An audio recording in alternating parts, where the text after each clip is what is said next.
akan menjelaskan mengenai gangguan kecemasan, di mana kecemasan sendiri dapat diartikan sebagai suatu keadaan yang dialami oleh seseorang bahwa seseorang itu akan mengalami kejadian yang buruk di masa yang akan datang. Contohnya seperti kecemasan dalam kesehatan, dalam karir, dalam ujian, dan lain sebagainya. Mungkin teman-teman sendiri juga di sini sudah mengalami atau pernah mengalami kecemasan, entah kecemasan belum mengerjakan tugas atau kecemasan takut ditagih tugas oleh dosen. Baik, yang selanjutnya ada jenis-jenis dari gangguan kecemasan itu sendiri. Yang pertama ada gangguan panik. Panik juga dapat kita artikan sebagai suatu rasa takut atau ketakutan. Mungkin sebagian dari teman-teman di sini juga pernah mengalami rasa panik ini. Mungkin ada dalam hal mengeluarkan keringat dari tangannya, melakukan hal-hal yang tidak terkontrol oleh teman-teman, ataupun berteriak tidak karuan karena rasa panik yang menyerang teman-teman itu sendiri ya. Baik, untuk jenis dari gangguan kecemasan yang selanjutnya adalah gangguan kecemasan secara menyeluruh, di mana untuk artinya sendiri tidak jauh berbeda seperti yang sudah saya sampaikan di awal tadi, yang artinya adalah keadaan di mana seseorang mengira sesuatu yang buruk akan segera terjadi. Mungkin teman-teman juga pernah ya, seperti misalnya orang yang kita sayangi tidak ada kabar sudah lama, kita kan otomatis akan merasa cemas dan lain sebagainya juga. Mungkin teman-teman ya sudah mengalami rasa cemas itu sendiri. Mungkin untuk jenis-jenis yang selanjutnya akan dijelaskan oleh rekan saya. Yang ketiga, ada gangguan obsesi kompulsif. Obsesif adalah pikiran, ide, atau dorongan yang intrusif dan berulang yang berbeda di luar kemampuan seseorang untuk mengendalikannya. Obsesi dapat menjadi sangat kuat dan persisten sehingga dapat mengganggu kehidupan sehari-hari dan menimbulkan distres serta kecemasan yang signifikan. Misalnya, orang yang selalu bertanya tanpa kesudahan apakah pintu itu sudah ditutup.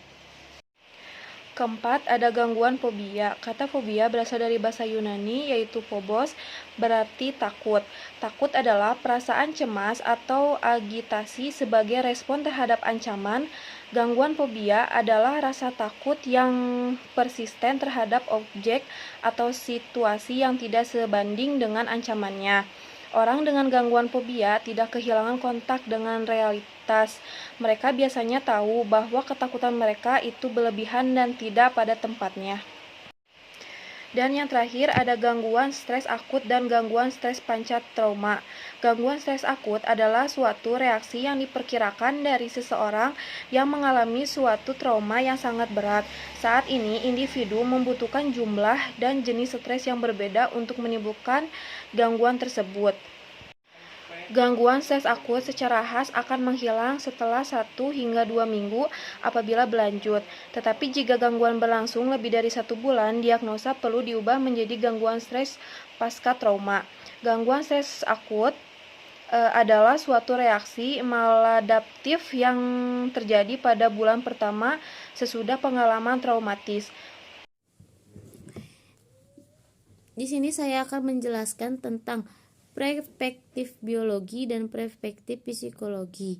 Perspektif biologi adalah gangguan panik dapat diturunkan dari keluarga. Dalam beberapa kasus, sensasi fisik yang disebabkan oleh suatu penyakit dapat memicu beberapa orang mengalami gangguan panik. Contohnya